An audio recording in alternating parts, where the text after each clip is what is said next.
म्हणजे असं गळत घालणारं भाव होतं की तू कधी माझ्यावरती प्रेम केलंस. म्हणजे त्या व्यक्तीसाठी मी माझ्या इज्जतीचा सुद्धा विचार नाही केला. ती व्यक्ती आज मला विचारते तू काय प्रेम केलंस माझ्यावरती, कधी केलंस. हॅलो गाईज, तर आज माझ्या स्पेशल नाही, ज्यांनी माझी ही अवस्था केली आहे ना, त्या व्यक्तीचा बड्डे. एक्स पण नाही म्हणू शकत. तर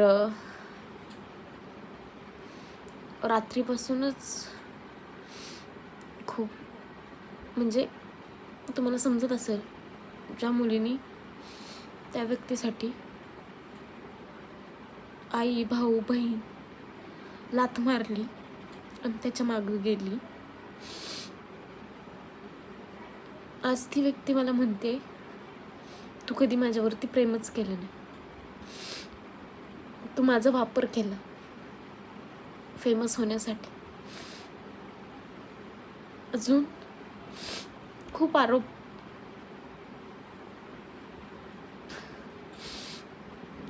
सगळं मान्य. मला रात्रीपासून मी व्यवस्थित झोपलेली नाहीये, नुसतं डोळ्यातून पाणी गळतंय, श्वास गुदमरतोय माझा.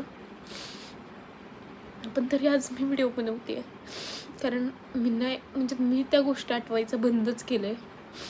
पण रात्रभर त्याच गोष्टी कंटिन्यू माझ्यासोबत चालू आहेत. त्यामुळं म्हटलं आज व्लॉग बनवावा. आता सोशल मीडियावरती सांगायचं कारण, मी इंस्टावरती पण एक व्हिडिओ पोस्ट केला ज्याच्यावरती 6-7 मिलियन व्ह्यूज झालेत. एका दिवसामध्ये 5 मिलियन क्रॉस झाला तो व्हिडिओ. पहिली गोष्ट तर मला प्रत्येक व्हिडिओ खाली मी इग्नोर करते, पण गेलं 6-7 महिने झाले मला कंटिन्युअसली लोकांच्या कमेंट्स आहेत की तुझा नवरा कुठे. प्रत्येक माझ्या प्रमोशनच्या व्हिडिओ खाली सुद्धा मला कमेंट्स आहेत तुझा नवरा कुठे. तर म्हटलं एक प्रॉपर व्हिडिओ बनवून टाकावा, म्हणून मी टाकला होता. बट खूप त्याखाली निगेटिव्ह कमेंट्स आहेत, तुम्ही बघितलं असेल. आणि मला निगेटिव्ह कमेंट्सचं काहीच 1% त्रास होत नाही.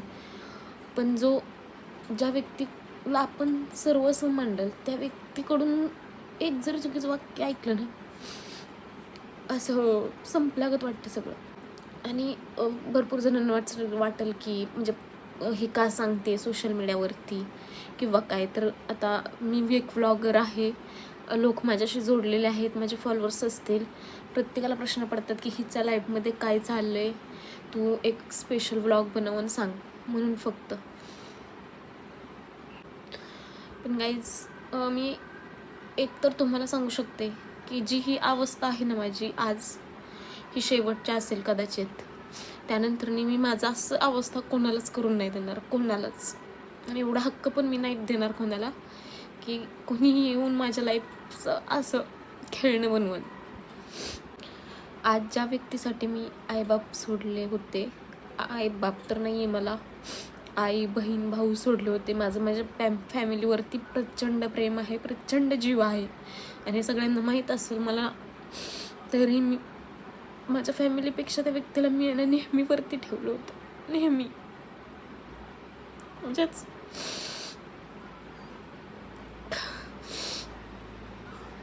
मला नाही माहीत, त्या व्यक्तीला मी बापाच्या वरचा दर्जा दिला होता. मी त्याला राखी बांधत होती. म्हटलं चला, भाऊ नाही आहे, पळून गेल्यानंतर मी घरच्यांशी कॉन्टॅक्ट तुटला होता, भावांशी कॉन्टॅक्ट नाही आहे. नवरा पण आपला रक्षकच असतो, बांधूया राखी. पण ज्यावेळेस नवऱ्याकडून माझ्या भावाने माझ्याकडून एवढ्या चुका झाल्या, किती चुका झाल्या, मी माझ्या लाईफमध्ये खूप चुका केल्या. आजपर्यंत एक बोट असं लावलेलं नाहीये. आणि आज मी त्या व्यक्तीला सगळ्यात वरती ठेवून त्यांनी माझी अवस्था हाणणं मारणं तर सोडाच, त्या गोष्टी 2 दिवसात होऊन जातात. आणि माझ्या इमोशनल स्वभावाचा जास्त फायदा घेतला गेला. प्रत्येक वेळेस मॅनिप्युलेट करणं, मला प्रत्येक चुकी माग तू असं केलं म्हणूनच मी तसं वागलो, प्रत्येक गोष्ट झाली तू असं केलं म्हणून मी तसं वागलो. नाहीतर कारणच नव्हतं. प्रत्येक गोष्टीला ब्लेम मला केलं. आज ती व्यक्ती सर्रास माझ्यावरती आरोप करते, पैसा आला, तू स्वतःची पोळी भाजून घेतली आणि मला सोडलं. गाईज,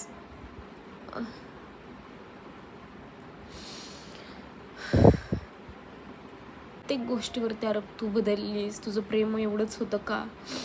अरे 3 वर्ष घासली मी तुझ्यापाशी, आज सुदर्शन. प्रत्येक वेळेस चुका होत गेल्या. मी प्रत्येक वेळेस एक चान्स. माझी आई बहीण मला नेहमी म्हणायची, बास सोड आता. प्रत्येक भांडणानंतरनी, प्रत्येक वेळा मला हाणल्यानंतरनी, बास आता सोड. मी प्रत्येक वेळेस त्यांना खोटे अशा द्यायचे नाही. आता एवढी बार चान्स देते, एवढी बार बघते, हा लास्ट चान्स. असं करत इथपर्यंत आणलं होतं मी. त्या व्यक्तीने प्रत्येक वेळेस वेगळी कारणं दिली की मला असं वाटायचं तू कुठे जाणारच नाही. त्या व्यक्तीला सगळ्यात प्लस पॉईंट होता की आता हिनी पळून जाऊन लग्न केलं, हिला फॅमिली परत एक्सेप्ट करू शकत नाही, ह्या आयुष्यभर आता माझ्यापाशीच आहे. ती स्वतः तोंडाने बोलली की मला असं वाटायचं की तू कुठं जाणार नाही, म्हणून मी तसं वागत गेलो. प्रत्येक गोष्टीत मुलींनाच का ब्लेम केलं जातं. त्याच्या आसपासचे सुद्धा मित्रमंडळी वगैरे की तू लाड करत गेली, तू घरामध्ये वस्तू घेत गेली, तू घरामध्ये सगळं बघत गेली म्हणून तू सुधारला नाही. अरे सुधारला नाही म्हणजे आज तुम्ही 17-18 वर्षाची तर टीनेजर तर मुलं नाही. आज ती व्यक्ती माझ्यावरती आरोप लावते की तू बदललीस, तू हे केलं, तू ते केलं. अरे बदलवलं कुणी? बेंचोत त्याच्याशिवाय ना एक दिवस मला झोप लागायची नाही. एक दिवस रोज मला त्याचा हात लागायचा झोपण्यासाठी. प्रत्येक दिवशी मी तो टेडी घेतलेला पण त्याच कारणामुळे घेतलेला. भांडण झाले की हानी उठून जायचं, बाहेर झोपायचं, आठवडा माझ्याशी बोलायचं नाही. मी तर म्हणायची की बोल माझ्याशी. मी त्याच्या मागं फिरायची की तू बोल, तू का नाही बोलत आहेस. मला शिवाय कधी बोलला नाही तो. प्रत्येक भांडणानंतरनी त्यांनी कधी स्वतःहून भांडण मिटवलं नाही. प्रत्येक वेळेस मी ते भांडण मिटवायला गेली आहे. प्रत्येक वेळेस त्याच्या पाठीमागं मी फिरली आहे की कोणाचीही चूक असो, प्रत्येक वेळेस त्याच्या पाठीमागं मला करमायचंच नाही तो नाही बोलला की. प्रत्येक वेळेस एकही भांडण असं नसेल की त्यात तो स्वतःहून आलाय आत्तापर्यंत. आता ज्या वेळेस मी त्याच्यापासून लांब झाले तेव्हाही प्रत्येक वेळेस तो पळतोय माझ्या पाठीमागं, पण मला आता वेळ नाहीये त्याच्यासाठी आणि द्यायचा पण नाहीये. भांडणामध्ये सुद्धा ना आठवडा तो माझ्यापासून लांब बसायचा, म्हणजे बोलायचंच नाही माझ्याशी. माझी एकच अपेक्षा असते, तू माझ्याशी नीट बोल, आपण हॅपी फॅमिली. माझं कधी पैशाबद्दल 1% हिंमत नव्हतं की मला कुठं बाहेर लक्झरी लाईफ दे, फिरायला घेऊन जा, चांगल्या हॉटेलमध्ये खायला घेऊन जा. कधीच नाही अशी अपेक्षा नव्हती. फक्त त्याच्याकडून एकच अपेक्षा होती की माझ्याशी संध्याकाळी पण घरी आल्यानंतर कामावरून थोडंसं बोल, थोडं तरी अर्धा तास तरी आल्यानंतर आणि मला यामध्ये ना हे करायचं नाही आहे की मी किती सहन केलं किंवा मी काय केलं, अजिबात नाही. पण खूप मुली अशा आहेत ज्या माझ्यासारख्या चुतिया बनतात, ज्यांना समजत नाही की एक्झॅक्टली लाईफमध्ये काय चांगलं काय वाईट. लोक ओळखता येत नाहीत. मला सुद्धा अजूनसुद्धा एवढे लोक ओळखता येत नाहीत, पण मी आत्ता कोणावरती विश्वासच ठेवत नाही. माझी मम्मीसुद्धा मला म्हणते तू प्रत्येक गोष्टीत डाऊट घेती, संशय घेती, पण माझा तो स्वभाव झाला आहे. माझ्या मेंदूत त्या गोष्टी आजपर्यंत मला भेटलेल्या प्रत्येक व्यक्तीने विश्वासघातच केलेला आहे, चांगल्या घरातल्या असो किंवा बाहेरच्या असो. त्याच्यावरती मी जे लावते त्यामुळं ना माझी फक्त ना म्हणजे आत्ता सध्याच्या ह्याच्यात आई, 2 भाऊ आणि 1 बहीण सोडलं ना कोणावरती विश्वास नाही आहे. एक सांगते, जोपर्यंत माझे 70-80 फॉलोअर्स होईपर्यंत मला 1 रुपया यूट्यूबवरून इंस्टाग्रामवरून भेटत नव्हता. आणि माझे जेपर्यंत मला पैसे भेटत नव्हते तोपर्यंत बालिश लोकांचेच फॉलोअर्स वाढतात, तू बालिश, तुझं फॉलोअर्स बालिश, असं पण खूप वेळा बोललं गेलं आहे, खूप वेळा. आता नाव तर नाही घेते का व्लॉगरचं, आम्ही एकदाच भेटलो तिला, ती बघ किती स्मार्ट आहे. म्हणजे मला इतकं कंपॅरिझन केलं गेलं ना प्रत्येक वेळेस प्रत्येक मुलीशी तू स्मार्ट नाही आहे, मी गावाकडून आलेली होती, तुला स्टायलिश राहता येत नाही. मला बाहेर गेलं ना तरी खाताना थोडंसं सांडलं तरी भीती वाटायची, कारण खूप वेळा मला ओरडलं त्या पण गोष्टीवरून की दुसऱ्या मुली बघ, तू बघ. ह्यात तर खूप कंपॅरिझन केलं गेलं. तिथून मला त्या गोष्टींचं जास्त वाटत नाही, कारण ठीक आहे अपेक्षा असतात, मी पण स्वतःला बदलायला लागली. पण सगळ्यात जास्त त्रास मला एका गोष्टीमुळे झाला आणि तिथूनच मी बदलली. ते मी आत्ता नाही सांगत तुम्हाला, पण वेळ आली तर नक्की त्या पण गोष्टीचं हे करेल. पण भरपूर लोक बोलतात ना की सोशल मीडिया आणि पैसामुळं, तर सांगते त्या व्यक्तीकडं ना जमीन, ना व्यवस्थित घर, ना काही, तरीही मी लग्न केलं होतं, ना जॉब, तरी माहीत होतं पुढं जाऊन काय होणार आहे. आणि मला जेव्हा काही भेटत नव्हतं तेव्हा इतकं घाणघाण बोलायला गेलं जायचं, तू बालिश आहेस. बालिश लोकांची मी असं वाटायचं नाही यार, ह्यांना सगळ्यांना प्रमोशन्स येतात, मलाच का नाही येते. तर तू बालिश आहे त्यामुळं तुला प्रमोशन्स येत नाहीत, तू हे म्हणून तुला असं बोललं गेलं ना. कधी सपोर्ट केला गेला. सगळ्यांना असं वाटतं की हां सपोर्ट म्हणजे असं नाही की हां चल तुला कपडे घालायचं फ्रीडम दिलं हवी तशी, ह्या गोष्टीला सपोर्ट नाहीत म्हणून. दुसरी गोष्ट ठीक आहे, काही लोकांना तर ह्या गोष्टीचा हर्ट होईल, पण मी आज तुला मी जर तुला इंस्टाग्रामवरती व्हिडिओज टाकून दिले नसते तर तू आज फेमसच नसती झाली, हे पण मला बोललं गेलं आहे. अजून पहिली गोष्ट तर आयडिया व्लॉगिंग करण्याचं पण मीच ठरवलं. व्लॉगिंग केली मी, एडिटिंग सगळ्या गोष्टी मी केल्या, मी टाकलं. नंतर मी तर आत्ता लास्टला माझं नाव घेऊन मग बोलायचं नाही व्हिडिओमध्ये, त्या माझ्यामुळं तू फेमस झाले ना, माझं नाव नाही घ्यायचं. ठीक आहे, मी ते पण बंद केलं, मला दाखवायचं नाही. ठीक आहे, तरी पण काही इफेक्ट व्हाय नाही, चांगले व्ह्यूज येतात, लोकांना आवडतात व्हिडिओ, मग अजून जास्त चिडचिड व्हायला लागली ना. अरे हिचं तर आपल्याशिवाय चालतंय. इगो, मेल इगो खूप डेंजर असतो. आपली बायको आपल्यापेक्षा कमवतीये, आणि मी प्रत्येक गोष्ट म्हणजे जर तुम्हाला असं वाटत असेल ना की ही पैसा आला म्हणून माजली, तर अजूनसुद्धा सांगते, माझं जे मी आधी शॉक होते ना, जे पैसा नव्हतं, ज्यावेळेस मी 10,000साठी शोरूमला कामाला जायचे 1 महिनाभर, आज मी ते 10,000चं प्रमोशन करत पण नाही, 15,000चे सुद्धा मी प्रमोशन घेत नाही, हे सांगायचं झालं तर. पण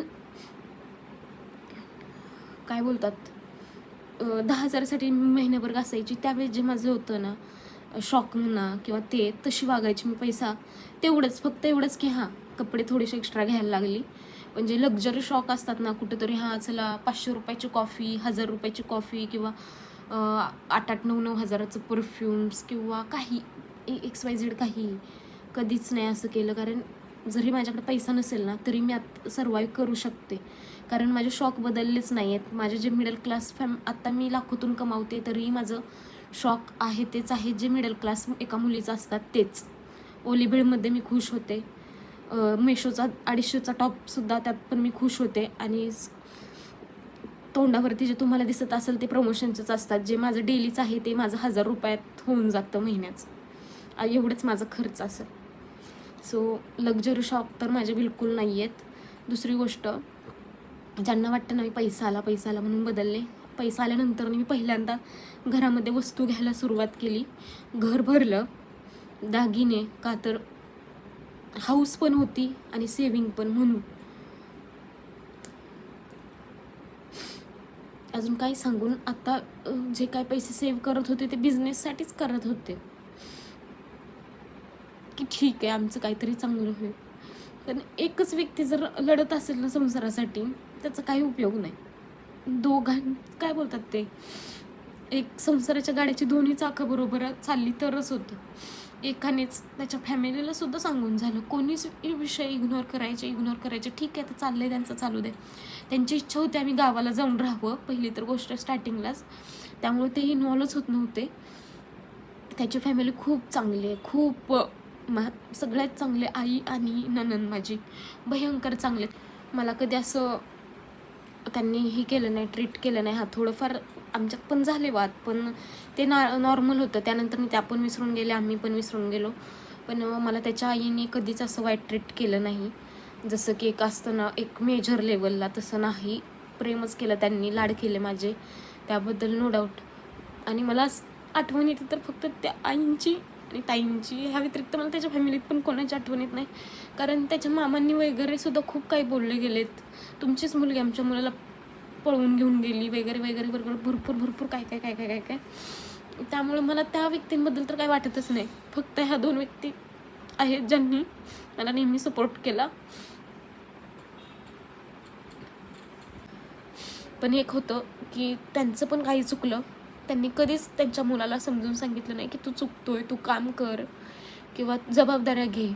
कदाचित एकुलता एक होता म्हणून, आणि ह्याचं पण बिहेवियर त्यांच्याशी अंगावरती ओरडून बोलणं, त्यामुळं घरची पण त्याच्याशी जास्त काय असं बोलतच नव्हती. ह्या कोणी सगळ्यांच्या अंगावरती धावून जाणं. सो मला त्याच्या फॅमिली तर काही ब्लेम करायचंच नाही आहे ना, त्यांना मी याच्यात मध्ये कधी घेणार आहे. बट एक तुम्हाला सांगते की त्याच्या फॅमिलीकडून मला 0% त्रास होता. माझ्या सासूनी मला कधी झोपेतून सुद्धा उठवलं नाही. 8-9 वाजता मी उठायची घरी, राहिलेलं मी उठायच्या आधी थोडंसं काम करून मग मी राहिलेलं करायची. पण असं नाही की तू सून आहे तर तूच उठून तूच कर, तू माझ्या आधीच उठलं पाहिजे किंवा जास्त ना, कधीच नाही. माझं पिरियड्समध्ये माझं पोट दुखत होतं, मी बसलेली निवांत 10 वाजता उठलेली गावाकडे माहिती आहे कसे लोक उठतात, आणि मी बसलेली चुलीपाशी बाहेर. आजी मला, म्हणजे आजी सासू पण आहे मला, त्या बोलले की उठ अक्षता, आवर ना. आई त्यांना ओरडले की तुम्हाला काय करायचे, म्हणजे त्यांना बसू द्या ना, बसली आहे तर. म्हणजे इथपर्यंत एका मुलीगतच त्यांनी मला सांभाळलंय. एक सून असते, सुनेच्या काही जबाबदाऱ्या असतात, त्याबद्दल काही नाही, पण हाच नीट नाही आहे तर फॅमिलीला घेऊन मी काय करू. आणि मला त्या व्यक्तीबद्दल पण आता काहीच म्हणजे ना वाईट बोलायचं नाही, म्हणजे माझ्यासाठी ती सगळं होती. माझं सगळं, मला मम्मीही मस्त बोलायची, तो हाणायचं मारायचं तेव्हा पण सोड, किंवा मम्मी ओरडायची पण मी नेहमी त्याच्या बाजूनी बोलायची. चांगलं आहे पण एक असतं ना बायकांचं, नवरा किती वागू दे, शिव्याही दिल, पण शेवटी आपण आमचं हे चांगलं आहे. तसंच होतं माझं पण.